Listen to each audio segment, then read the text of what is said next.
শাকিব খানের তুফানের পর দরদ মুভি নিয়ে চলছে এখন একটা বড় ধরনের হাইপ, কারণ এখন দরদ মুভি নিয়ে প্রমোশন হচ্ছে আরো অনেক অনেক বেশি। আর এটার শুরুটা হয়েছে একেবারে তুফান মুভিটা যেখানে শেষ হয় সেখানে দরদ মুভির টিজার দিয়ে। আর সেই দর্শকরা অনেক অনেক বেশি এনজয় করেছে এই থ্রিলার এবং সাইকো টাইপের এই টিজারটা দেখে। অনেকেই ভাবছেন অন্যরকম একটা ক্যারেক্টারে দেখতে পাওয়া যাবে শাকিব খানকে। অনেকেই বলছিল শাকিব যেন ঈদ ছাড়া এইসব দরদ মুভি যতগুলো আছে সব যেন রিলিজ দেয়। আর এই জন্য অনন্য মামুন বলছেন সেপ্টেম্বরে রিলিজ হতে যাচ্ছে দরদ মুভি, আর এই কয়েকদিন চলবে দরদ মুভির প্রমোশন। সম্প্রতি রিলিজ হয়েছিল দরদ মুভির প্রথম পোস্টার, আর সেখানে দেখা যায় চোখের ভাষা দিয়ে শাকিব খান তার দরদ, তার যে দর্দ, তার যে কষ্ট, সে সবকিছু তিনি বয়ান করছেন, সবকিছু তিনি বলছেন তার চোখের ভাষার মাধ্যমে।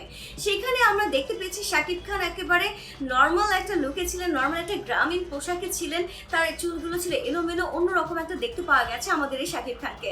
আর টিজারে আমরা যেটা দেখতে পেয়েছিলাম সেটা হচ্ছে একটা সাইকো টাইপের, তিনি সবকিছু করছেন বাট কোনো কিছু তিনি না করার ভান ধরছেন। আবার নায়িকার সাথে তার খুনসুটি করতে দেখা গেছে। তো সবকিছু মিলে একটা কনফিউশন তৈরি হয়েছে, আর কনফিউশন মেটাতে চলে আসছে সেপ্টেম্বরে শাকিবের দরদ মুভিটা।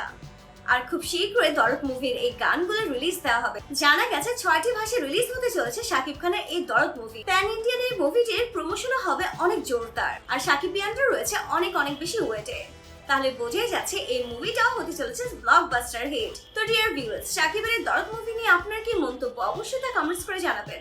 আর ভিডিওটি ভালো লেগে থাকলে লাইক, কমেন্টস আর শেয়ার করতে একদমই ভুলবেন না।